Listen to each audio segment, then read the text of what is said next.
When you see what they never way, o talete ri okori woni na nware. Ipo ba oka ulegun e wujeme. Extra sound, baby man. Iwigi u wenu kego goni deme. Wa agbe o wa ta wo ma we kia. O wi yegi u wenu kego goni dene. Wa agbe o wa ta wo ma wo. I don't like what I hate. Brother, tradition. So panoma we begare. Panoma we begare. Epipipi de oneba. Epipipi de oneba. Aba o hello.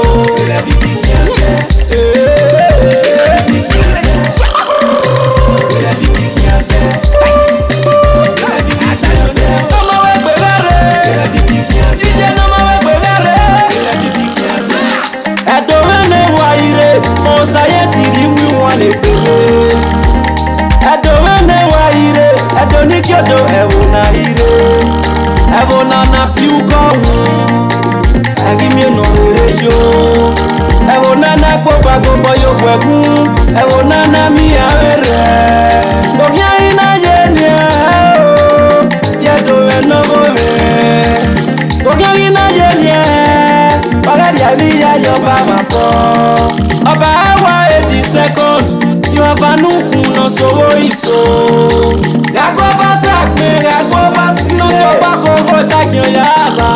So panoma we begare, no ma we begare. Epipipi de oneba, epipipi de oneba. Aba o hello.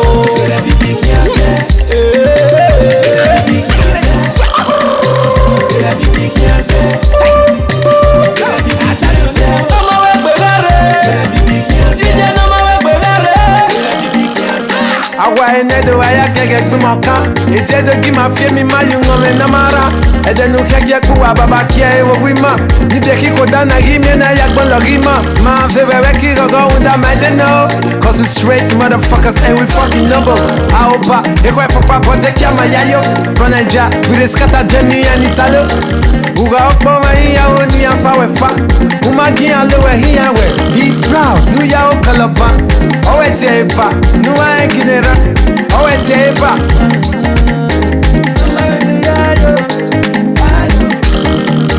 Data funny, dama funny, data conny, dama conny, data honey, dama honey, data sunny, dama sunny.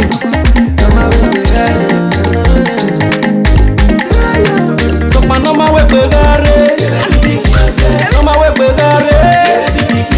Epipipi de oneba, epipipi de oneba. Aba o hello.